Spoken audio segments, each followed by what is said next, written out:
Hi everyone, Comic Reviewer here, and this time reviewing on issue 1 of Infinite Crisis.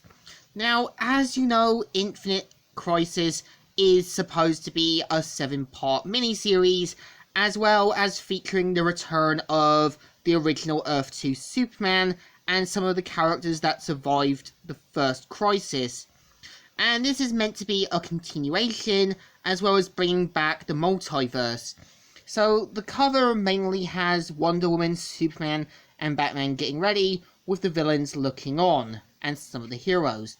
So it starts off how Superman goes to investigate what happened to the Watchtower, and see if Martian Manhunter's around. And so says, "I've scanned the entire area. There's no physical trace of Martian Manhunter."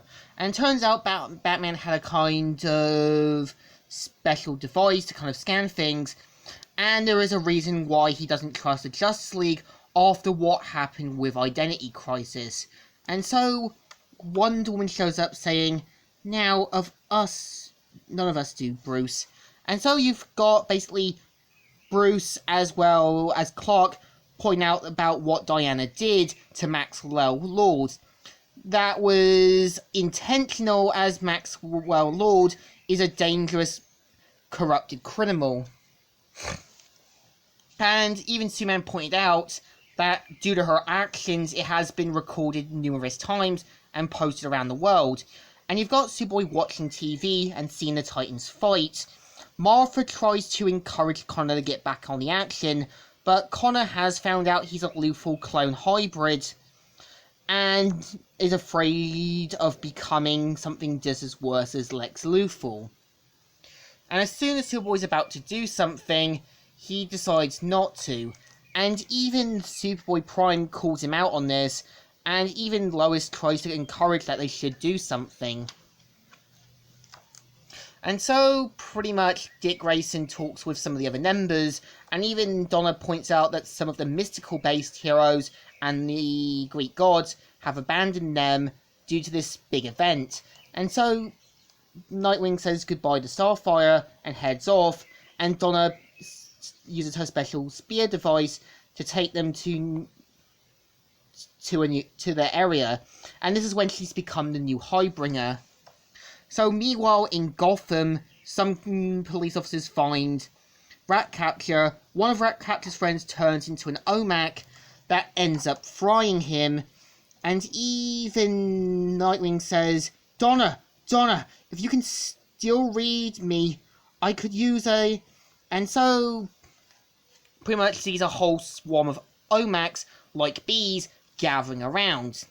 And meanwhile, an intergalactic war happened with Thanagar and Adam Strange's people, where it becomes an all-out war, and even the Guardians wonder what's going on and everything, and know that someone or something's done something. So Riddler, meanwhile in Gotham, has unleashed a whole lot of criminals to do insane stuff, and two officers find Captain Marvel, who ends up falling onto a police car, go to investigate, and him saying that the Spectre has killed the Wizard and unleashed the 7 deadly sins of man. So Uncle Sam and the other heroes in another part of Metropolis go to investigate a potential tip-off, and even Uncle Sam points out what Wonder Woman did wasn't right. And so just as they go in, Black Condor is the first to fall, and you've got some of the heavy hitters, like Black Adam, Sinestro, Cheetah, Psycho Pirate, and that.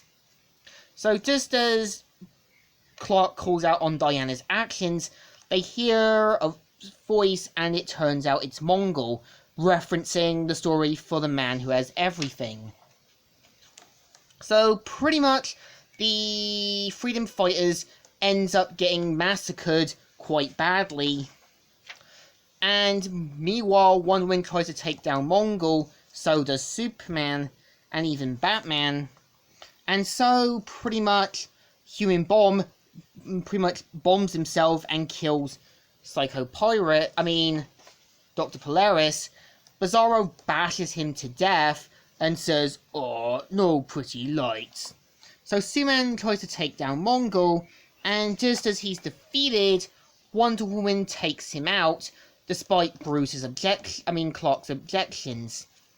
And of course, Black Adam takes out Uncle Sam, and Psycho Pirate uses his emotions to kind of subdue Ray and take him to Lex Luthor.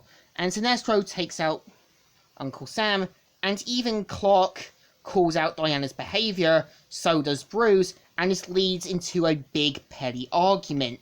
And pretty much Bruce's reasons for not trusting the Justice League is actually justified. And after this, they just pretty much leave, with Clark looking on disappointed. And of course, this kind of causes them to, the other Superman and Superboy and all that, to kind of do what they need to do. Alexander Luthor of Earth 3 manipulates Clark into breaking down the kind of crystal wall, and breaks out saying, "This looks like a job for Superman," and ending the story. So the issue is actually not too bad. It's meant to deal with a new crisis, bringing back the post-crisis characters that survived, and showing a new chapter in DC Comics. So the issue deserves a thumbs up. Still good, and still alright. So, Comic Reviewer here, signing out.